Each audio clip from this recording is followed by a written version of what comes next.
Un saludo a todos mis hermanos de la amada iglesia de Chía, los extrañamos mucho y doy gracias a Dios porque ahora nos permite otra vez estar juntos, en cierto modo, compartiendo la palabra del Señor ahora por este medio, debido a todas estas circunstancias que estamos enfrentando a nivel mundial. Es increíble lo que Dios hace. Después de varios meses de estar extrañándolos, ahora podemos encontrarnos, digámoslo así, de esta manera. Y pues es muy claro que nuestro mundo puede cambiar de una manera abrupta en cualquier momento. Lo que hace unos meses para todos nosotros podía ser normal, ahora se torna muy diferente, se torna muy distinto. Y vemos cómo Dios, en medio de todo, seguramente está actuando. Este virus nos ha literalmente alterado la vida, nos ha hecho ver que aún cosas tan cotidianas como comprar papel higiénico ahora es algo muy distinto por las circunstancias en las que nos encontramos.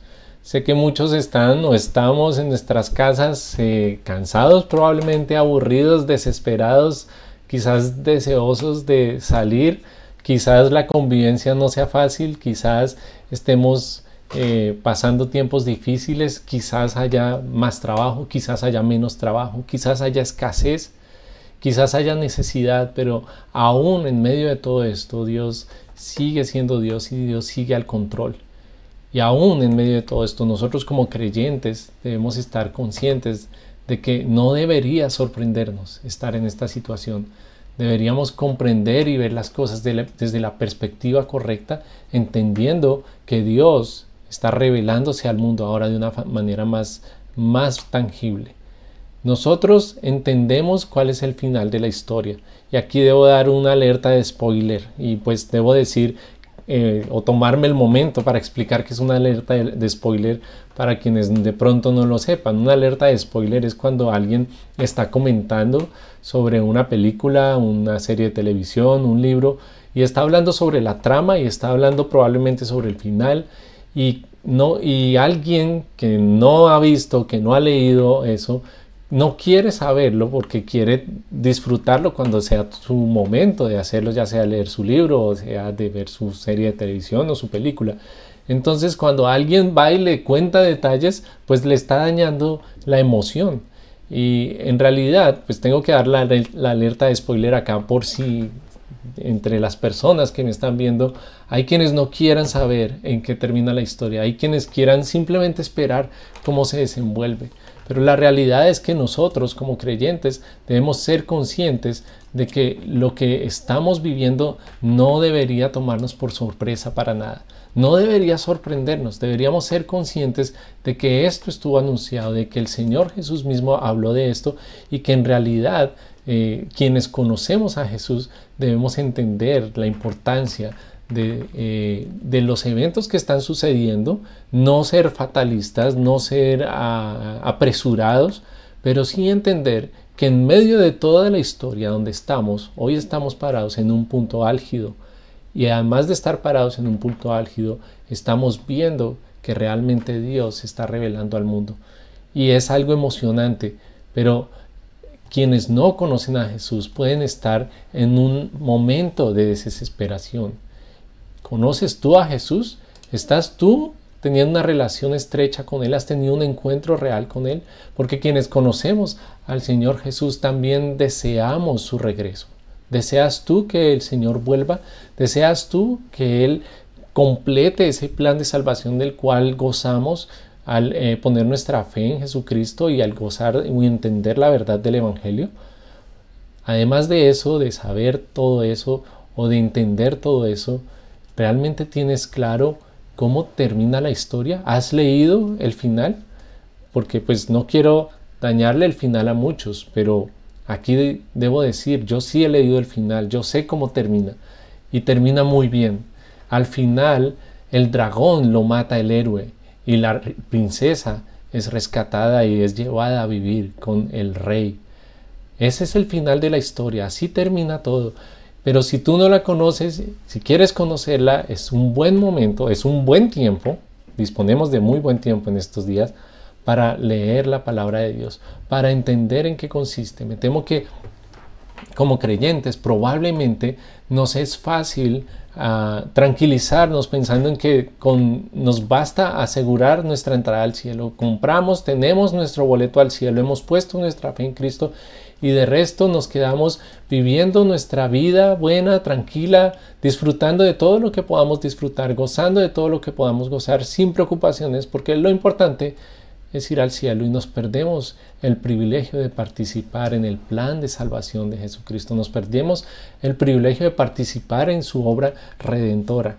Este tiempo debe llamarnos a despertar como iglesia, debe llamarnos a entender qué es lo que Dios tiene para nosotros. Porque Dios sí tiene un plan, Dios estableció un plan que se resume, tiene esa obra de redención resumida específicamente en la época en la que estamos, en lo que nosotros podemos llamar la Gran Comisión. Esa Gran Comisión es lo que Jesús dio a sus discípulos antes de partir y dice: por tanto, id y haced discípulos a todas las naciones, bautizándolos en el nombre del Padre y del Hijo y del Espíritu Santo, enseñándolos que guarden todas las cosas que os he mandado, y he aquí yo estoy con vosotros todos los días hasta el fin del mundo. Oremos antes de continuar.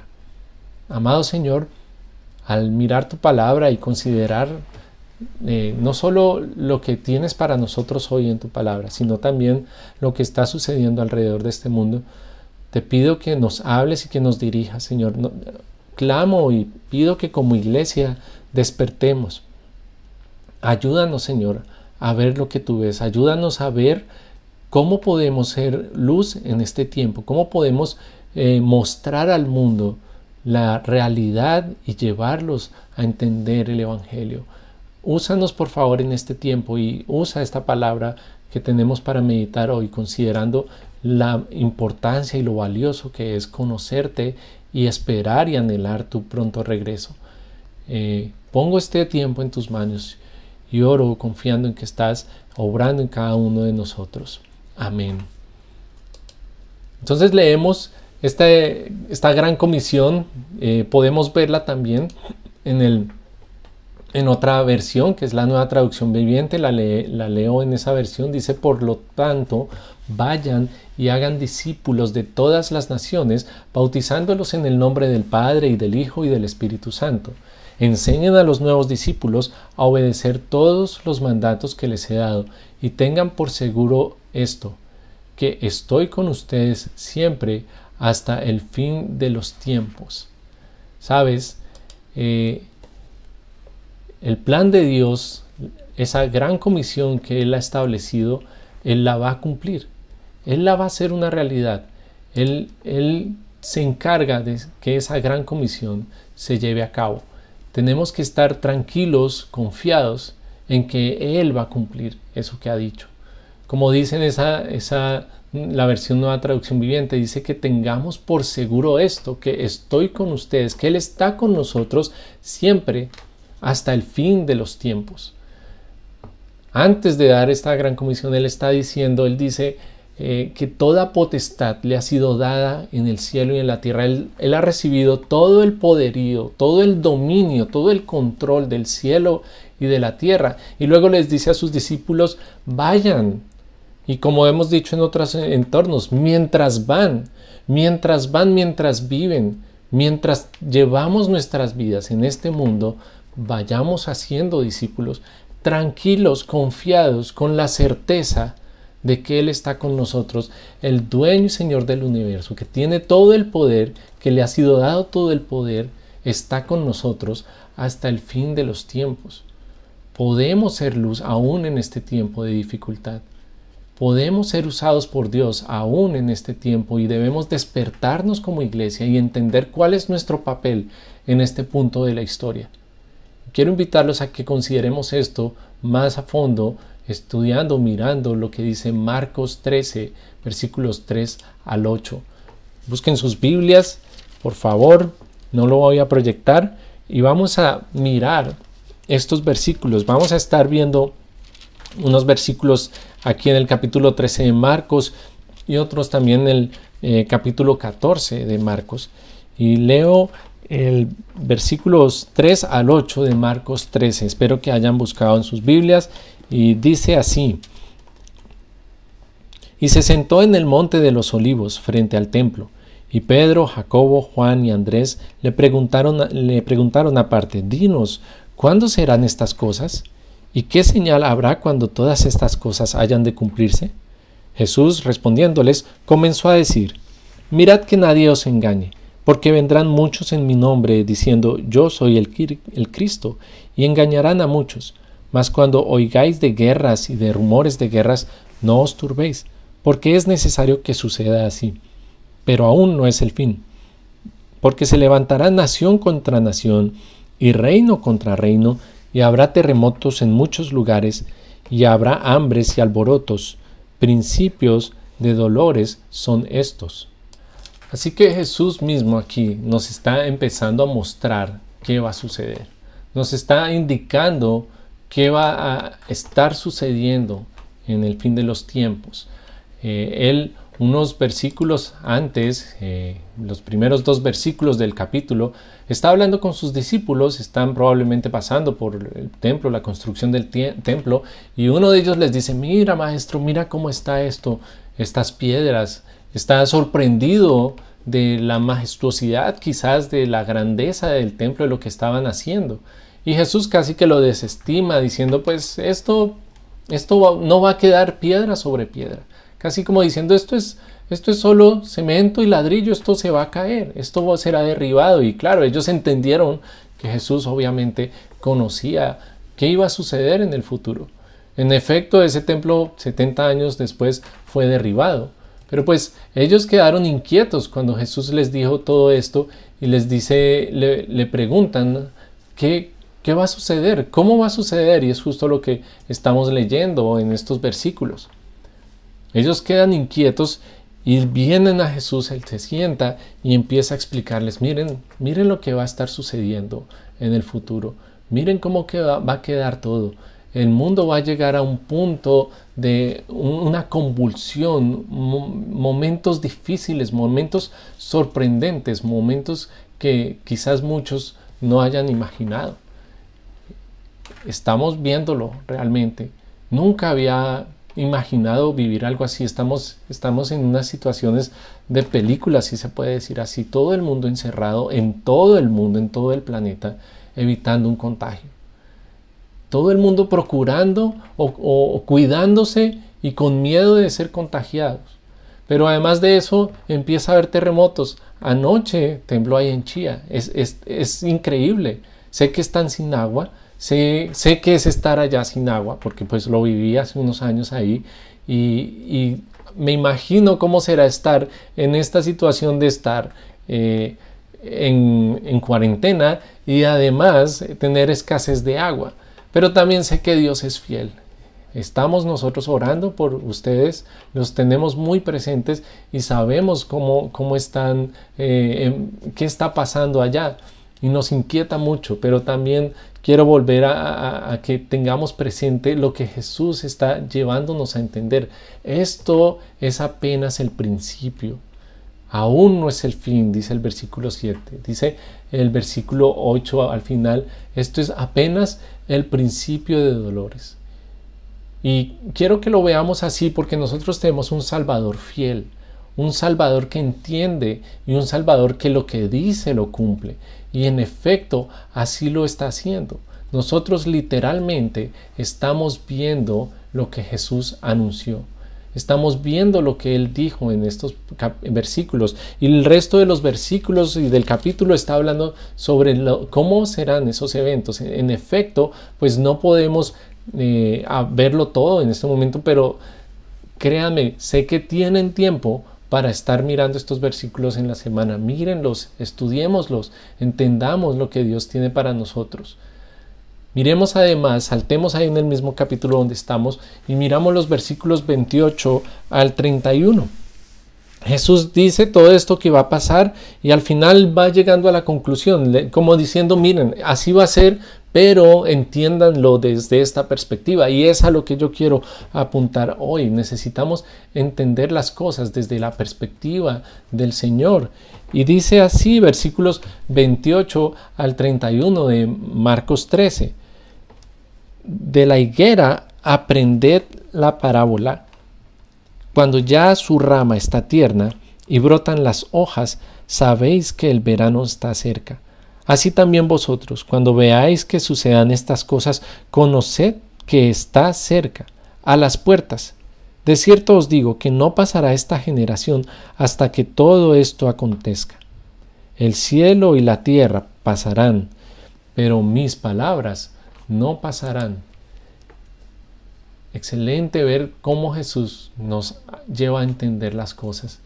Aquí mismo está diciendo: aprendan de la higuera, entiendan cómo funciona la higuera, o pues recuerden ustedes cómo ven a la higuera. La higuera era una planta común en ese entonces, y ellos podían verla y sabían que cuando empezaban a salir sus brotes, empezaban a ver sus hojas nuevas, podían darse cuenta: uy, ya el verano está cerca, ya se va acercando el verano. Era una señal sencilla, era una simple señal que estaba anunciando que el verano ya estaba cerca, que les estaba diciendo: ya se aproxima el verano. Y Jesús ahí les dice: bueno, cuando observen eventos como estos que les estoy describiendo, entiendan que el fin está cerca, que el fin está a las puertas, está próximo. Así como ellos podían ver a la higuera y mirar que sus brotes estaban indicando que ya se acercaba el verano, pues nosotros también debemos empezar a darnos cuenta que estas cosas nos están mostrando que el regreso del Señor está cerca, que lo que Él ha prometido se va a cumplir. ¿Cuánto anhelo yo realmente ser parte de esa generación de la iglesia que es arrebatada? Solo una generación en la historia de la iglesia va a tener ese privilegio, si se puede llamar así, de no ver la muerte y de ser llevados vivos o ser arrebatados sin ver la muerte al cielo. Me atrevo a pensar que puede pasar en esta generación. Quisiera, es mi anhelo, más como contarme de esos que vieron la salvación del Señor realizada, digamos, con sus ojos humanos, sus ojos naturales de carne y hueso, al ver cuando sea el momento en que el Señor regrese. Pues en medio de todo eso me emociona, porque pienso que realmente sí está a las puertas, sí está cerca. Cada semana nos reunimos, compartimos la cena, y siempre me gusta verlo como ese momento en el que podemos celebrar algo que en un solo acto de conmemoración estamos celebrando un evento pasado y también un evento futuro. Estamos viendo cómo en un solo acto Jesús, al morir en la cruz, estaba mostrándonos su amor, estaba mostrándonos su perdón, pero también estaba anunciándonos que Él volvería. Instauró la cena, dice: recuerden esto, tomen esto en memoria de mí, y anuncien la muerte del Señor, anuncien mi muerte hasta cuando vuelva. Él dice: no la tomaré más hasta cuando la tome, cuando venga en mi reino. Entonces, en ese acto de la cena del Señor, nosotros celebramos un evento pasado y un evento futuro al mismo tiempo. Y al celebrar la cena, entonces, recordemos justamente que también ese evento futuro está próximo, está cercano. Lo que anhelo, lo que deseo es que nosotros podamos ponernos los lentes. Yo ahora uso lentes, miren, ya no, pocos me han visto así, pero me ha tocado usar lentes o gafas, porque en el salón ya no veo de lejos. Entonces ahora, como estoy estudiando, me toca usar las gafas, y también debo tener una apariencia un poco más intelectual porque estoy estudiando. bueno, fuera de broma, ponernos los lentes para ver la realidad, para ver mejor. Nosotros como iglesia tenemos una oportunidad de oro en este tiempo y podemos perderla en realidad. El mundo hoy está con los ojos puestos en una pantalla. Realmente el mundo está puesto, concentrado en una pantalla. Es lo que está sucediendo justo en este momento con nosotros. Ahora tenemos que usar los medios electrónicos para congregarnos, para escuchar la palabra, para compartir. Pero el mundo está viendo muchas otras cosas, están concentrados en mucha información, en muchas cosas que probablemente sean falsas, en mucha entretención. Y Dios nos ha incomodado, Dios nos sacó de la iglesia física, Dios nos sacó de nuestro lugar de reunión, no estamos pudiendo encontrarnos como solíamos hacerlo. Nos ha incomodado, el mundo está quieto y es hora de que nosotros nos movilicemos, porque podemos estar muy concentrados en cuidarnos del coronavirus, pero de nada sirve sobrevivir al coronavirus, morir de viejo e ir al infierno. De nada sirve que el mundo salga bien librado de esta situación del coronavirus, pero que vaya muy contento por no haberse contagiado del coronavirus al infierno. Y también puede pasar aún entre nosotros en la iglesia, aún puede pasarnos que algunos estén muy confiados, muy tranquilos, pensando que van al cielo sin haber tenido un encuentro real con Cristo. Creo que es mejor morir de coronavirus e ir al cielo que salir bien librado de esta pandemia e ir al infierno. Es una realidad que debemos entender y Jesús nos está diciendo: aprendamos de la higuera. Las señales las estamos viendo y debemos ser sabios para entender esas señales. Debemos saber que este no es el fin, pero este es el principio del fin y nosotros hacemos parte de esa historia. Nosotros hacemos parte protagónica de esa historia, porque estamos entre los escogidos de Dios y tenemos que llevar el mensaje a quienes no lo conocen, a quienes lo necesitan. En este momento siento como si Dios nos estuviera dando un vistazo tras bambalinas, mostrándonos, abriendo un poquito el telón y llevándonos a entender: mira cómo van a ser las cosas. Pero lo mejor de todo es que Dios sigue en su trono, gobernando, y nada se le escapa, ni el más mínimo detalle se le escapa. Y me temo que a nosotros nos pase lo mismo que les pasó a los fariseos y a los sacerdotes con Jesús. Puede pasarnos lo mismo. Miremos, pasando al siguiente capítulo en Marcos, y leamos los versículos 60 al 65.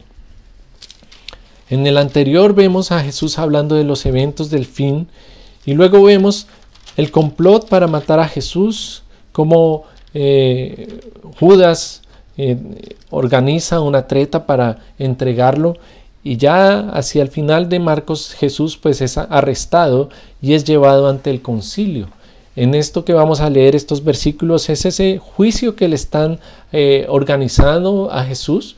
Él llegó a este juicio con un veredicto ya determinado, ya se sabía qué iba a pasar. Ellos querían matarlo, ellos querían que él muriera, y ese era el veredicto. Lo único que necesitaban era de alguna forma justificar ese veredicto, y por eso era este juicio que le estaban haciendo. Estaban buscando de alguna forma hallarlo culpable. Y leo versículos 60 al 65.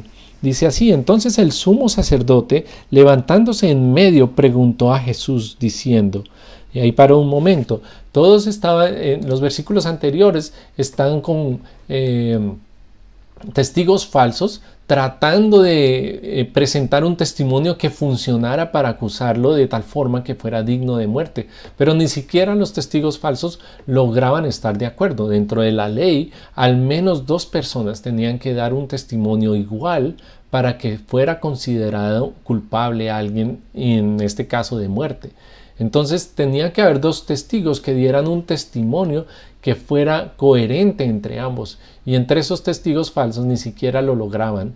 Entonces estuvieron en ese ejercicio y no lograban hacerlo hasta que el sumo sacerdote, quizás en su frustración, llega a este punto, que es lo que estamos leyendo acá. Vuelvo a leer. Entonces el sumo sacerdote, levantándose en medio, preguntó a Jesús diciendo: ¿no respondes nada? Le acusaban y él no decía nada. ¿Qué testifican estos contra ti? Mas él callaba y nada respondía. El sumo sacerdote le volvió a preguntar y le dijo: ¿eres tú el Cristo, el Hijo del Bendito? Y Jesús le dijo: yo soy. Y veréis al Hijo del Hombre sentado a la diestra del poder de Dios y viniendo en las nubes del cielo. Entonces el sumo sacerdote, rasgando sus vestiduras, dijo: ¿qué más necesidad tenemos de testigos? ¿Habéis oído la blasfemia? ¿Qué os parece? Y todos ellos le condenaron, declarándole ser digno de muerte. Y algunos comenzaron a escupirle y a cubrirle el rostro y a darle de puñetazos y a decirle: profetiza. Y los alguaciles le daban de bofetadas. Este sumo sacerdote, en su frustración, buscó la manera de encontrar que Jesús dijera algo que lo condenara. Y cuando finalmente le hace la pregunta clave: ¿eres tú el Cristo? Como diciendo: ¿vas a mostrar, vas a decirlo, vas a expresar que eres Dios? Y obviamente dentro de ellos, alguien que se igualara a Dios era digno de muerte, porque no podía haber hombre que se dijera: yo soy Dios, yo soy como Dios. Y cuando Jesús dice: sí, yo soy, pues este sumo sacerdote encontró el momento ideal para hacer realidad lo que tanto deseaban: condenarlo a la muerte. Y se rasga las vestiduras y casi como en una escena bien montada, mostrando: este hombre es digno de muerte. Ese acto fue un acto de ira, pero en realidad el rasgarse las vestiduras era un acto de dolor, de pena, como alguien que decía: me duele que esta persona tenga que morir. Pero este sumo sacerdote estaba expresando otra cosa muy diferente. Estaba viendo al Mesías delante de él, lo tenía, estaba viéndolo a los ojos. Pero este hombre no pudo darse cuenta de quién era el Mesías. El asunto es que el sumo sacerdote, los escribas, los fariseos, pero especialmente el sumo sacerdote, era la persona mejor capacitada para estar atenta a cuándo venía el Mesías. Él era el que lideraba al pueblo, él era el que le mostraba la ley al pueblo, él era el que ayudaba a que el pueblo fuera fiel. Este hombre debía conocer la ley, debía conocer los profetas y debía saber qué señales, entender las señales para estar atento a cuando viniera el Mesías. Pero ignoró completamente las señales y vio al hombre, pero no vio al Hijo del Hombre. Ese término Hijo del Hombre es el término favorito, digamos, de Jesús para referirse a sí mismo. Y se refiere a varias menciones en los profetas, especialmente en Daniel 7, cuando habla de que el Hijo del Hombre vendrá. Y Jesús aquí lo que le dice es algo muy claro, citando las profecías de tal forma que este sacerdote entendió muy bien de qué estaba hablando Jesús. Las señales estaban dadas.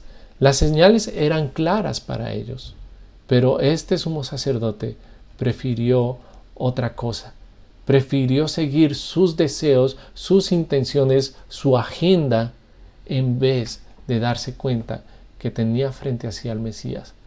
Nos puede pasar lo mismo. Tener a las puertas al Mesías, tener a las puertas el regreso del Señor, pero estar distraídos en nuestras cosas y no prestar atención a las señales. Y volvamos ahí mismo, otra vez al capítulo 13, y ahora leamos los versículos 32 al 37. Y dice así: porque de aquel día y de la hora nadie sabe, ni aun los ángeles que están en el cielo, ni el Hijo, sino el Padre. Mirad, velad y orad, porque no sabéis cuándo será el tiempo. Nos da una pequeña parábola aquí. Es como el hombre que yéndose lejos dejó su casa y dio autoridad a sus siervos y a cada uno su obra, y al portero mandó que velase. Velad pues, porque no sabéis cuándo vendrá el Señor de la casa, si al anochecer o a la medianoche o al canto del gallo o a la mañana, para que cuando venga de repente no os halle durmiendo. Y lo que a vosotros digo, a todos los digo, o a todos lo digo, velad. Jesús está diciendo muy claramente que es hora de velar, dice, es hora de mirar. Versículo 33. Es hora de que nosotros como iglesia miremos, estemos atentos, despertemos. Hay gente con necesidad en este tiempo y nosotros en algún grado podemos suplir necesidades. Nosotros en algún grado podemos dar de lo que tenemos. Nosotros en algún grado podemos actuar de tal forma que lo que hagamos tenga el aroma a Cristo, tenga el aroma a Evangelio. Debemos ser sensibles a las necesidades que se están presentando y debemos entender que podemos ser luz en este tiempo. Todo el mundo está conmocionado a tal punto que muchos están atentos a ver qué se dice de Dios. Muchos están acudiendo a Dios. Muchos que han negado a Dios lo están reconociendo. Muchos que antes no se atrevían por sus discursos políticamente correctos ni siquiera a mencionar a Dios, ahora sí se atreven, ahora sí lo hacen, porque Dios realmente se está revelando a este mundo y está mostrando que sí es Él y que Él está en su trono. Es hora de que miremos como iglesia, de que estemos atentos y de que seamos sensibles a lo que Dios tiene para este mundo y de cómo podemos nosotros hacer nuestra parte en este tiempo. Debemos ser atentos, es hora de velar. Dice, mirad, velad y orad, versículos 33. Es hora de velar, es hora de estar alertas, es tiempo de estar pendientes. No ignoremos lo que está sucediendo. Podemos cometer el error de cerrar nuestras puertas, asegurarnos de que nuestra alacena está llena, asegurarnos de que tenemos suficiente agua, asegurarnos de que no nos va a faltar nada y cerrar la puerta e ignorar lo que está sucediendo alrededor.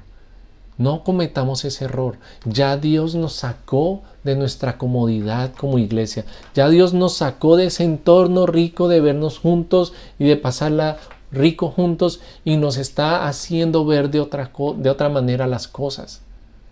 No nos durmamos. No nos durmamos, es tiempo de estar alertas, es tiempo de velar, es tiempo de orar. No desperdiciemos el tiempo en cosas que no tienen sentido.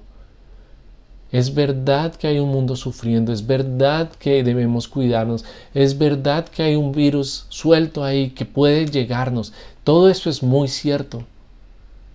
Pero por más que sea, si tienes tu fe puesta en Cristo, ¿qué importa un contagio si cuando mueras vas al cielo? Es mejor que todos se contagien de la verdad del Evangelio aún a costa de mi propia muerte.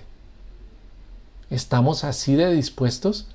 No estoy llamando a hacer acciones o a tomar acciones necias, ignorantes, o tomar a la ligera la realidad, pero estoy llamando a que entendamos nuestro papel y estemos dispuestos a vivir para Cristo, a proclamar el nombre de Cristo. En este tiempo estamos en nuestras casas, estamos cuidándonos, estamos entendiendo que Dios tiene otras cosas para nosotros y debemos aprovecharlas. Hace 8 días Álvaro nos hablaba de nuestros hábitos. ¿Qué hábitos estamos cultivando en este tiempo? ¿Cómo estás pasando los días de la cuarentena? ¿Estás desperdiciando tu tiempo? ¿Estás durmiendo hasta tarde? ¿Estás pasando horas en el televisor, en el Netflix? ¿Estás pasando horas en las redes sociales? Somos la iglesia de Cristo y podemos estar dormidos en las redes sociales mientras el mundo necesita a alguien que tome la bandera y se siente en donde sea que esté y use su teléfono celular para llevar el mensaje a quienes lo necesitan, o si es necesario salir y llevarlo. Hay gente en las calles seguramente necesitando quien escuche. Obviamente hay unas leyes que debemos cumplir, pero tenemos que ser sensibles. Velemos y oremos, no sea que cuando el Señor llegue nos encuentre dormidos, nos encuentre relajados, nos encuentre tranquilos, gozando de nuestras comodidades, mientras el mundo afuera está convulsionado. El mundo está quieto y es hora de que nos movilicemos. El mundo está quieto y es hora de que anunciemos cómo termina la historia. Sabemos cómo termina la historia, sabemos cuál es el final, pero quizás estamos muy relajados. Dios nos dice que estemos alertas, porque no sabemos cuándo vendrá el Señor. Miremos, velemos y oremos, mis hermanos. Es hora de que verdaderamente nos atrevamos a creer en lo que Dios nos está diciendo. Jesús es muy claro. Miremos, velemos y oremos. Señor, que no nos quedemos aquí tranquilos, dormidos, relajados, gozando de comodidades o simplemente con un pensamiento egoísta que nos asegura que tenemos lo que necesitamos. Despierta en nosotros, como iglesia, como tu pueblo, el deseo genuino de exaltar tu nombre aún en medio de esta circunstancia. Ayúdanos, Señor, por favor, a entender cuál es tu designio para este tiempo, a entender cuál es nuestro papel. Tenemos un papel clave en todo esto, Señor. Tenemos un papel que debemos desempeñar. Debemos mirar, debemos estar atentos a las señales, debemos estar atentos a quienes necesitan escuchar tu evangelio. Debemos velar, no relajarnos, y debemos orar. Señor, no permitas que tu iglesia se duerma mientras el mundo está convulsionando. No permitas que tomemos a la ligera este tiempo, Señor. Es un tiempo para verdaderamente levantarnos y brillar, para levantarnos y proclamar a Cristo, para levantarnos y mostrar quién es el Salvador, para levantarnos y mostrar cómo termina la historia. Vemos las señales. Está cerca, pero no todavía. Es el principio, pero todavía no es el fin. Pueden pasar años, pueden pasar décadas, pero es evidente que el fin está más cerca, Señor. Gracias.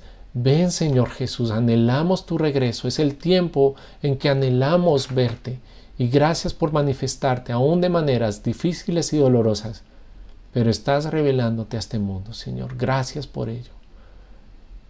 Ayúdanos a ser atentos a las señales y ayúdanos a estar dispuestos a proclamar el Evangelio en estos tiempos, Señor. En Cristo Jesús oro. Alabo tu nombre y oro agradecido por tu protección hasta el día de hoy con nosotros. Amén.